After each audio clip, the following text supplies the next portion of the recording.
Hey Socialites, welcome back to my channel, and if you're new here, my name is Ariell. I do mainly beauty videos, fragrance, and lifestyle vlogs. So if that's the type of content you enjoy watching, I would love for you to hit the subscribe button and come join the family. So today's video is going to be a full review and wear test of Makeup Forever's newest foundation. This is the HD Hydra Glow foundation. This is another skincare packed formula that's supposed to help your skin be visibly smoother, brighter, clearer over a few weeks, and it's just supposed to get better with time. I've noticed that a lot of foundations are starting to have that within their formula. Now, I did pick this up from Sephora and it retails for $47. So if you want to see how I got this look and how the product stood up, then keep on watching. Okay, Socialites, so let's get started. Just FYI for those who are new here, I do have normal to combo skin. My skin is not really oily and it's neither really dry either. In the cooler months, I do get sort of dry patches, but not every year. Just some years I'll notice a little bit of dry patches in the wintertime. As far as skincare, I've washed my face and only put on a lightweight moisturizer because we want to see how the product performs on bare skin without primers and such. So this is the outer packaging, the typical Makeup Forever packaging. When you open it up, this is the glass bottle with a white, like a soft white, almost pearlescent top, and it does have a pump, which I like pumps. So I did pick up two shades. It seemed as if I was a close match between two of their shades. So I picked up 4N62, and then I also picked up 4Y60. So this is 4N62 and 4Y60. To see which one would match the best. They did have a pretty decent shade range as well. There was 32 shades to choose from, and about half of them would probably work for African American skin tones. We're gonna start off with the darker one on this side first. I would say it's about a medium consistency. It does run somewhat. And this is supposed to be the neutral shade, 4N62. Let's take it on this side. So it does look a little warm initially, but we'll see how it blends out. So I'm gonna take my Sephora Pro brush. This is the number 88 brush. So initially when I tested it in the store, you guys, I just kind of swatched it on the bottom. I fell in love with the way it looked. The coverage of it just looked very radiant and healthy, which is the claims of this foundation, by the way. This is supposed to leave you with a natural and radiant finish. This is a pretty deep shade. I feel like it'll match me better in the summertime. And it is a medium coverage, which is the claims because I can still clearly see my pigmentation through the product. But the finish is really nice. I do like how radiant it is. So on the other side, we're gonna go in with the cooler shade, which is 4Y60. One pump of this one as well. So that's what that one looks like. And I'm gonna use my LYS foundation brush to blend. So I do like 4Y60 better, at least now. I feel like this shade matches me a little better. I am going to take a little bit more of the lighter shade since I like that shade better to see if we can build a little bit more coverage. Let's see just how buildable this product could be. Is this something that we could get full coverage out of if we wanted to? And just from the swatch, I feel like we can. Yep. If you wanted to get full coverage out of this one, you could probably just go in with one more layer. But I'm gonna be honest, one more layer to me is giving a little heavy.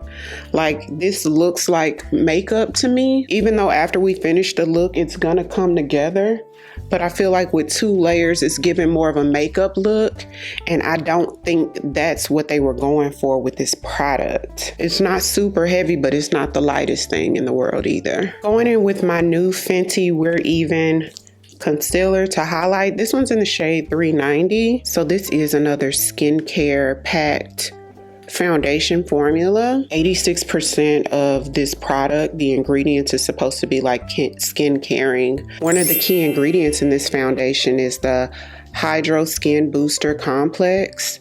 And what that's supposed to do is mimic a hydrating sheet mask. So you're supposed to get that nice hydrated look to the skin from the key ingredients in this formula. So I'm going to use my Sonia Kashuk blending sponge just to blend out the highlighted areas. I'm going to take my Say setting powder and just lightly set, because I know this won't really disturb the foundation very much.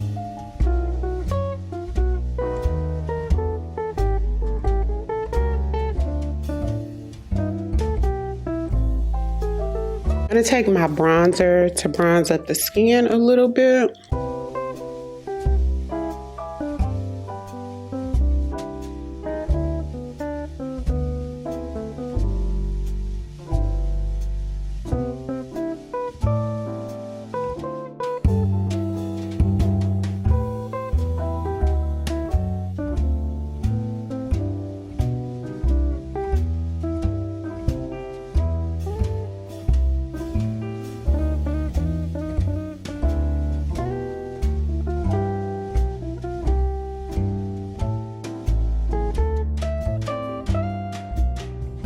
So this is the final look.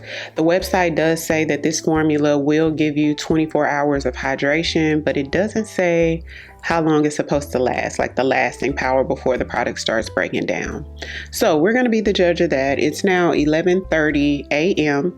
So I'm going to wear the foundation for the next few hours, and then we'll check back in and see how the product stood up. Okay, Socialite, so I'm back. It's almost 5 o'clock, so it's about 5.5 hours later, and this is what we have. So as you can see, there is some shine, which is to be expected, but I have tried other foundations that don't get as dewy as this looks right now. It hasn't really oxidized a whole lot. The pores aren't super enlarged and there are no fine lines, so that's a good thing. I would definitely recommend using a good primer.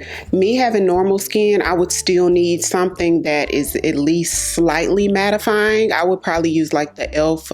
liquid putty primer. That's one of my go-to primers, and it really helps to bring down the shine. If I would have had that primer on or something slightly mattifying, then you wouldn't see as much shine as you see now. I feel like it'll be okay. If you have dry skin, this is the type of foundation that would be ideal for you. You would just look very healthy, slightly glowy and radiant without looking this shiny. Now for my oily skin girlies, you could get away with this with a oil controlling primer. The only thing about that is you might need your most oil controlling primer. The flip side to that is if you use your most mattifying primer, it may take that sort of luminous finish away from the product. So I hadn't tried it yet, so I'm going to play around with it a little bit more and keep you guys posted on this one. All products I use today will be linked down below in the description box, so be sure to check that out. If you're new here, welcome. I would love for you to come join the family by hitting the subscribe button. Thank you all so much for watching, and I'll see you on the next one. 'Cause I've been where you are. You're too scared to show me love. 'Cause too fresh with the scars. Well, I don't have the answers.